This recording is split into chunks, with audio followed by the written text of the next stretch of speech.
Hello, I'm Captain Stacy Spell, Commanding Officer of Media Relations Division with the Los Angeles Police Department. This critical incident community briefing is intended to provide you with information about an officer-involved shooting that occurred in the unincorporated area of Los Angeles County. The Los Angeles Police Department Critical Incident Video Release Policy requires that the department release relevant video footage from all officer-involved shootings, significant uses of force, and in custody deaths within 45 days. However, this incident occurred outside the city limits while the officer was off duty. Therefore, the Los Angeles Police Department only has jurisdiction over the administrative investigation. The Los Angeles County Sheriff's Department is handling the criminal aspect of this incident, and all evidence, including any photographic and video evidence, is the property of the Sheriff's Department.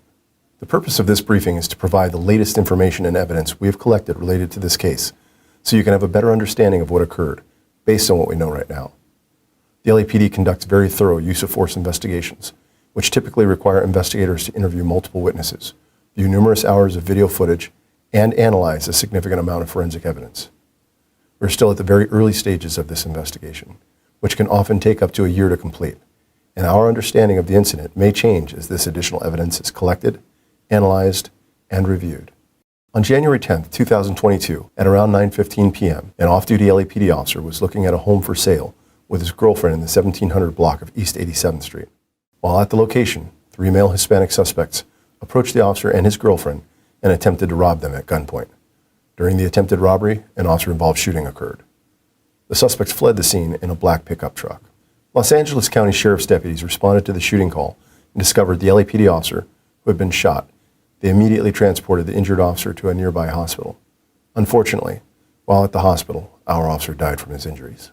That LAPD officer was identified as Fernando Uriel Arroyos. Officer Arroyos was a 3-year veteran of the LAPD and was last assigned to Olympic area. Los Angeles Sheriff Department deputies received an additional radio call of a man with a gunshot wound near the area of the incident. They responded and located a suspect who had been involved in this incident. That suspect was identified as Ernesto Cisneros. Cisneros was taken into custody and transported to a local hospital with non-life-threatening gunshot wounds sustained during the incident.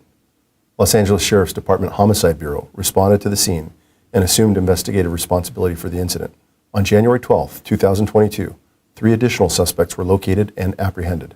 Those suspects were identified as Luis Alfredo de la Rosa Rios, Jesse Contreras, and Haley Marie Grisham. On January 13, 2022, the United States Attorney's Office filed a criminal complaint charging violent crime in aid of racketeering, VICAR, on Rios, Cisneros, Contreras, and Grisham. Officer Arroyo's weapon was recovered at scene by deputies and booked as evidence. An additional handgun was also recovered at scene by deputies and booked as evidence. Ernesto Cisneros is a 22-year-old resident of Los Angeles. Luis Alfredo de la Rosa Rios is a 29-year-old resident of Los Angeles. Jesse Contreras is a 34-year-old resident of Los Angeles.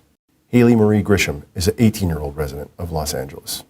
Investigators from the LAPD's Force Investigation Division responded to the scene and initiated an administrative investigation. The Los Angeles Police Department is fully cooperating with the Los Angeles County Sheriff's Department in their criminal investigation. In the next several months, the LAPD will continue to investigate and analyze this incident. We will continue interviewing any new witnesses that may come forward and complete any forensic tests. After the investigation is complete, our Critical Incident Review Division will forward their findings to the Chief of Police, who will make his recommendation to the Civilian Board of Police Commissioners. The board will evaluate the evidence to determine whether the officer's tactics, drawing, and exhibiting a weapon and use of deadly force in this instance met the high standards expected of all LAPD officers. If you would like more information on how the LAPD investigates all serious uses of force, visit lapdonline.org, where you can also find the LAPD's use of force policy and procedures. Thank you for taking the time to view this critical incident community briefing.